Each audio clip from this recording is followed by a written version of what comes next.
Benvenuti listeners, and welcome to episode 8 of the Anglo-Italian Connection, I think it is, and this is our Halloween special. So, how are you this week, Tommy?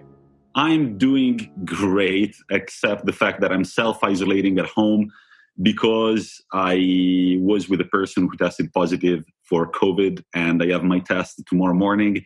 Fingers crossed, because it's my birthday on Saturday, and I would enjoy a little walk outside my apartment.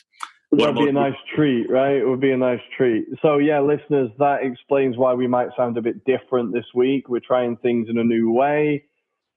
Distance makes the heart grow fonder, right? That's what they say, Tommy. So I'm looking at you through a computer screen, but, you know, I'm with you in spirit. Thank you, Rory. How are you feeling today? I'm good. I'm quite excited, actually, for a Europa League group game, which is quite a strange feeling. And so tonight, Arsenal play Dundalk, which last week I kind of briefly talked about, is where my mum was from. So it's a game that, for me, I'm looking forward to. Dundalk are a team that recently have been very successful in Ireland. They had the current Ireland manager, Stephen Kenny, was in charge from 2000 and... he was in charge for 6 years, and he won 5 leagues. He won the cup twice. They got to the cup final the other 3 years. He won everything, and then he got given the Ireland job. Since, it's been a bit wobbly. They've had one manager come in who was his assistant. He took over. They've had not a great season this season. They're currently 3rd in the league. They got knocked out of the Champions League, which meant that their manager got sacked. But now they have an Italian in charge who nobody has ever heard of. But he's got them to the group stages of the Europa League. And for a club like Dundalk, this is the second time they've made it. But it's a big achievement for them. It's big for Ireland in general and for the League of Ireland. It shows that, okay, the league isn't the greatest or the strongest, but there are some good players there and some good teams. And I'm excited to see it. I hope Arsenal win. My uncles are sending me a lot of messages on Skype and WhatsApp. If we even possibly drop points, my life is going to be a living hell. But it would be lovely for my mum to be able to see it. Unfortunately, that's not the case. But my uncles are all, and myself, looking forward to it. So anyway, yes, that's enough about that, I think. Go Dundalk then, right? Yeah. Come on the town. Kind of. I still want Arsenal to get the 3 points. I will be deathly embarrassed if we fuck this up, but we'll see. And staying in the Europa League, tonight is Tottenham playing away at Royal Antwerp. Both teams are sitting at 3 points in their group. And I'm very excited to see if this Son-Kane partnership keeps going. It's been very exciting, and it was actually very interesting when I heard that Mourinho actually shared the credit for this partnership with Pochettino, which is not very Mourinho-like. That doesn't sound like him. Yeah, it's quite humble. Right? Yeah. So he had a health scare. What's happened? Well, he simply said that if they are playing that well on the pitch and they have created this incredible partnership, part of the credit also goes to Pochettino, who was the one who started them together. Well, rightly so as well. It has to be said, rightly so. Yeah. Their stats this year are just incredible. So Spurs lead the league with 16 goals. They are the team that has scored the most. Son has assisted 2 of Kane's 5 goals, and Kane has assisted 7 of Son's 8. So together, they have combined for 9 total goals. Are they onto something special this year? Yeah, I think the key will be if they can work in Bale into that partnership as well, then they have a very dangerous front three looking. But yeah, I think you have to say Kane and Son at the moment have to be up there as the world's best strike partnership, really. I think, as we've said before, you've talked about Rom and Lautaro. But I think Kane and Son, that partnership they have, has to be one of the best in world football at the moment. And that's coming from an Arsenal fan. Yeah, never forget, Rory is also able to complement his rivals. But guess what team does not have an effective partnership up front nor anywhere on the field, apparently? That team is Juventus. I can see the smile on your face. I can see it on your face, Tommy. Did you watch the game last night? I watched the BT Goals show, which I gave a shout out to last week, and they were complaining a lot about Juventus and laughing about Morata, which was hilarious. Well, okay, the biggest headline is that Morata was disallowed, not 1, not 2, but 3 goals offside. There was an incredible picture that was going around the internet last night of Inzaghi hugging Morata, and below it said, well, everything's explained now. I think I tweeted it last night, but that is the most Morata record ever of a hat-trick of offside goals. The guy was born offside.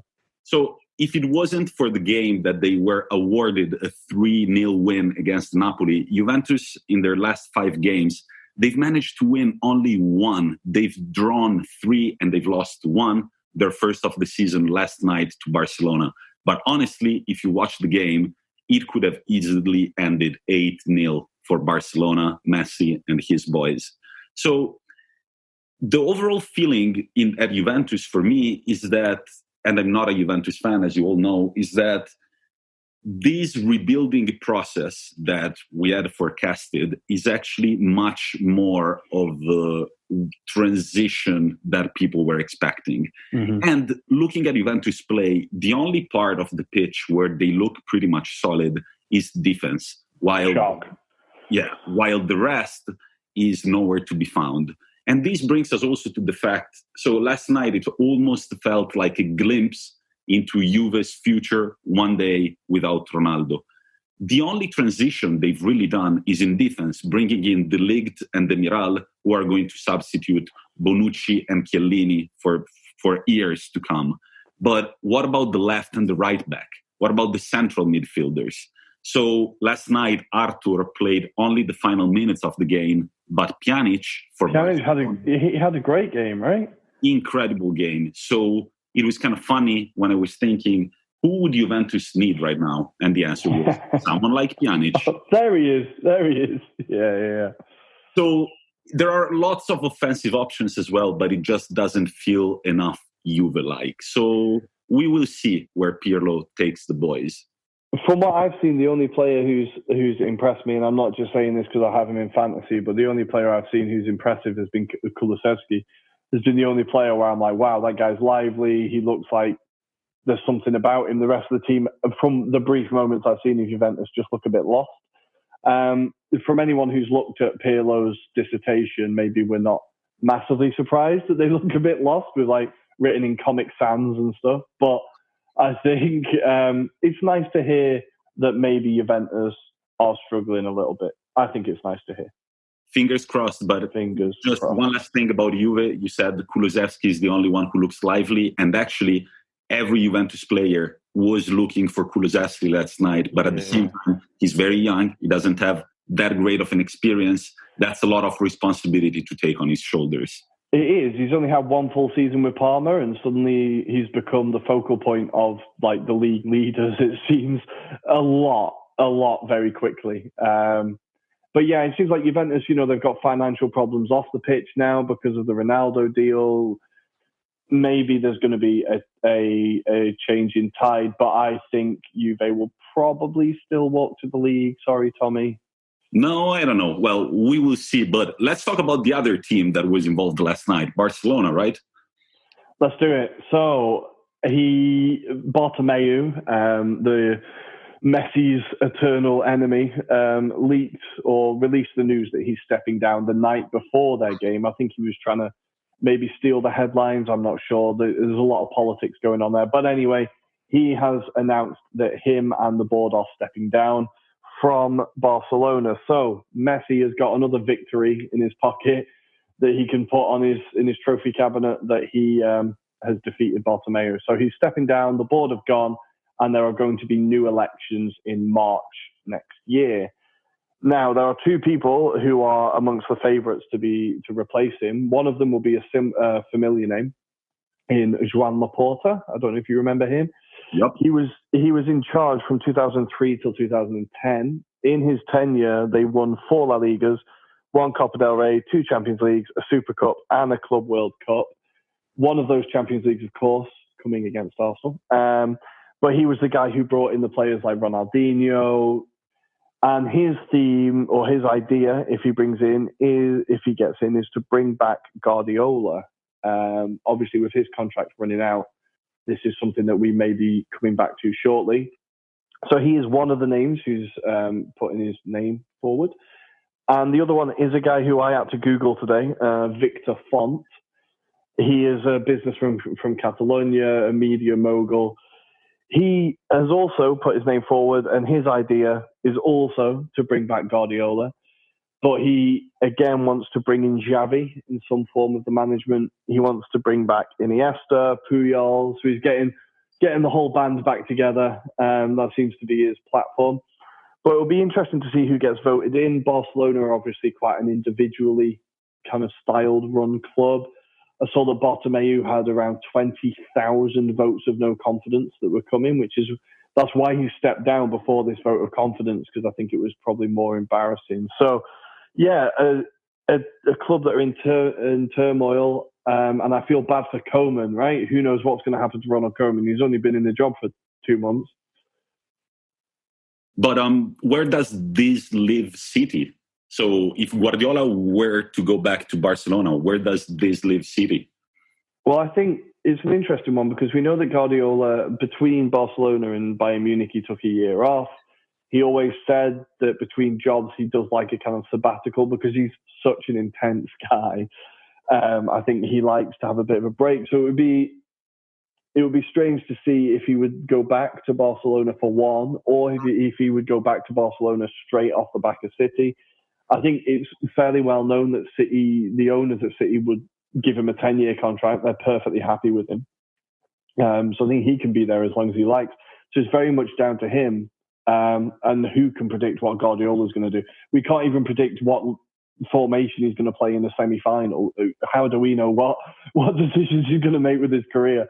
As for City after Guardiola, I think the only name that you could think they might look at would be Pochettino, I think, which would be frightening and would also make United look fairly stupid. I think Pochettino has been the person that United should have been going after all these years, and if City come in and get in, they'll make them look pretty stupid. Yeah, agreed. It feels like at City, it's if Guardiola was to go, it might be the end of a cycle. David Silva is already gone. Aguero is constantly out for injury. No disrespect to the player, I still believe he's one of the best strikers in the world. But easily. But he's always like. And also, his contract is expiring in June next year. So he was connected to Inter, right? Or he was linked to Inter. That would be holy hell. Aguero and Lukaku together. Oh my God, I'm dreaming. But we were talking about Barcelona staying in Spain. I know you've got something to say about your favorite player ever, right? Karim. Bro, can we please continue to talk about how Real Madrid are the most amongst one of the most unpredictable teams? So they lose to Shakhtar Donetsk, beat Barcelona, and then salvage a draw against Borussia Mönchengladbach. I'm not going to say that again, it's too difficult, but Borussia were very good. Marcus Thuram looks unbelievable. But the main talking point is obviously the video that's come out after the game of Benzema telling his teammates, mainly Mendy, not to pass to Vinicius Jr. because, in his words, I swear to God, the guy is against us. Now, I'm not going to go off on Benzema too much. Listeners, all you have to do is Google Karim Benzema and Valbuena, and that will tell you everything you need to know about the guy. The guy's a snake. There's a reason why no other team is coming for. I know Real Madrid is the biggest club in the world, but in quotes, but no other team has ever approached him. I think his personality is problematic. Let's say that. To say the least. But guess who are facing Real Madrid next week? Woot. Are you excited? Look, I'm not excited at all because Real Madrid fucked their first game. They fucked their second game. They're not going to fuck the third. No. Guess who also screwed their first two games? Inter Milan. Woo! So very quickly, so this is going to be just me talking about a few things. So looking at Inter's form, we also have only one win in our last 5 games, 3 draws, 1 loss. over the weekend, Lukaku just pulled us out of dire straits with an incredible goal